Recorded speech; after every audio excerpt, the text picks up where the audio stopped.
Welcome back. I'm Linda Kincaid. At any moment now, the Blue Ghost lunar lander will attempt a touchdown on the moon. The spacecraft was developed by Texas-based Firefly Aerospace, and it's just one of a number of privately owned lunar landers that NASA hopes will lead to the return of astronauts to the moon later this decade. Blue Ghost's mission is to land near an ancient volcanic feature on the far eastern edge of the moon's visible face.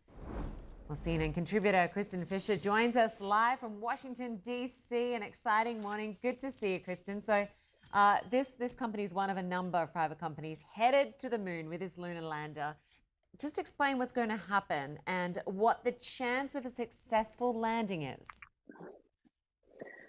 Well, statistically speaking, Linda, only about 50% of lunar landers make it successfully, softly touch down on the surface of the moon. So it really is a 50-50 shot, statistically speaking. But when you talk to the folks at Firefly Aerospace, Fireflies as they're called, who are in Austin's mission control room right now, they have so much confidence in their team and in this Blue Ghost lunar lander, which is now about 1 minute and 30 seconds to touching down on the surface of the moon. Linda, I don't need to tell you what a big moment this is. Up until about a year ago, it had been about 50 years, 51 years before an American-made spacecraft had landed on the surface of the moon. The last time this had happened was the end of the Apollo program in 1972.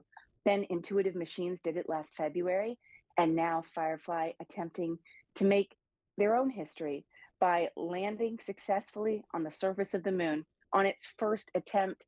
Now now the countdown clock says about 2 minutes. And so what's happening now is this spacecraft is equipped with cameras, which is different than a lot of the other lunar landers in the past.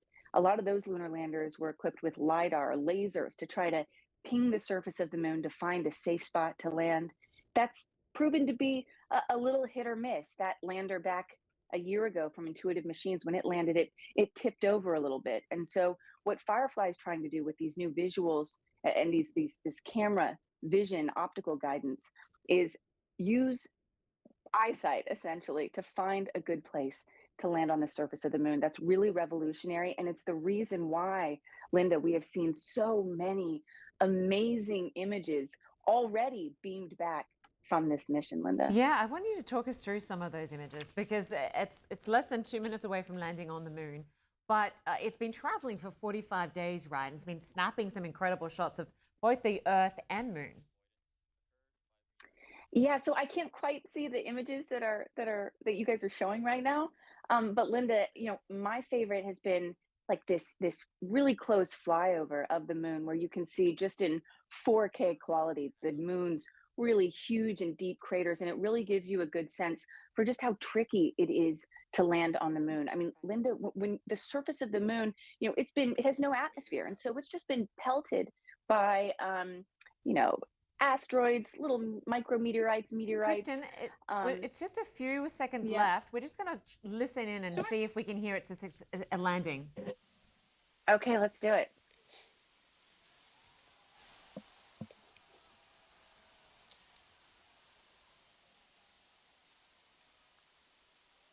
Vehicle and shutdown. Now, this 3 contact sensors tripped. Engine shutdown confirmed.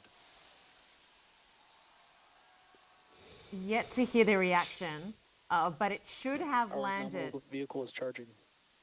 IMU reports lunar gravity, and it is stable. It says it's stable. They're saying it's stable, that it has that. Khan, Chief Engineer on Ops. Y'all select the landing. We're on the moon. They're on the moon. Wow. So, for something like this, you really have to rely on this commercial space company for its data and for its information. But, I mean, if you believe what Firefly Aerospace is saying right there, they have done it.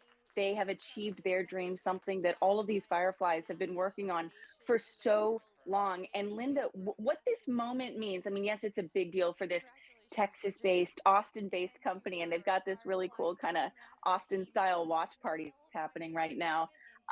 But I mean, this is really an opening up of the lunar economy. This is not NASA doing this. This is not the US government that's doing this. This is part of NASA's CLIPS program. But what CLIPS has done is it's outsourcing all of these robotic lunar landers to the moon. So NASA is essentially just one of many paying customers here. And that's been deliberate because NASA is really trying to seed the beginnings of what it hopes will be a lunar economy to make sustained, to make the future of lunar exploration a sustained thing and not just a one-off like the Apollo program where spacecrafts just landed on the moon, astronauts walked around and then came back. With this new program, Artemis, all these robotic lunar landing attempts are the precursors for landing humans on the moon, Linda. And so this is really the fact that this CLIPS program has had not one, but two successes now,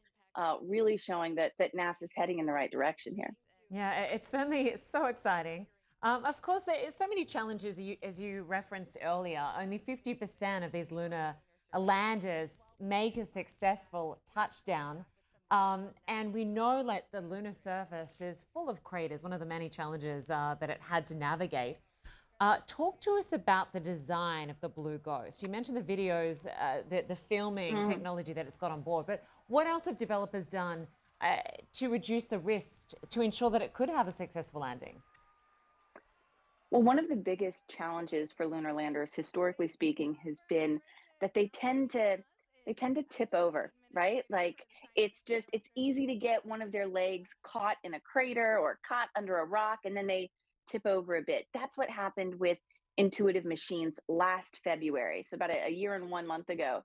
It successfully made a soft landing, but then it tipped over, which reduced the duration in which the spacecraft was able to operate. So what Firefly has done with its Blue Ghost lunar lander is, instead of having a really tall lunar lander, they've lowered the center of gravity. So it's a bit shorter, it's a bit wider, a little bit stockier. They're hoping that that will make it less prone to tipping over. And then, Linda, one of the other things that they've done is they've made the legs a bit more pliable, maneuverable. They have a bit more cushion, like shocks in a car or on a dirt bike, to kind of allow it to have a bit more give when it lands, so it's not as rigid in case it does get a leg cut under a rock or something like that, like what happened with Intuitive Machines about a year ago. And, you know, Linda, I know the big question that everybody wants to know right now is, when can we get these live images back? When can we start seeing images from Firefly, from Firefly's Blue Ghost back here on Earth? And Firefly has said that we expect to see the first live images from this lander in about 30 minutes after touchdown. So we shouldn't have too long of a wait. Yeah, it's very exciting. And as you say, multiple video cameras on board. And it's going to spend some 14 days on the moon. What other information will it gather in that time? So the purpose of this lander, I mean, yes, Firefly is trying to prove to NASA and prove to the world that it can land this lander on the moon, right? That's the first goal. See if this thing even works. Once it's there, it is bringing along with it, or it has just brought along with it, since it just allegedly touched down, 10 scientific payloads. Some of these payloads are from NASA, some of these are from other private companies or research institutions, and some have been working throughout the mission. Others are going to be deployed after touching down. Well, we will. And so some of the things that KRISTIN, we're going to have to interrupt. We're going to wrap it here, but we will check in with you next hour as those visuals come in from the Blue Ghost, a successful landing on the moon. Thanks so much for joining us. I'm Linda KINKADE in Atlanta. World Sport is next. Much more news with Kim Brunhaber next hour. Stay with us. You're watching CNN.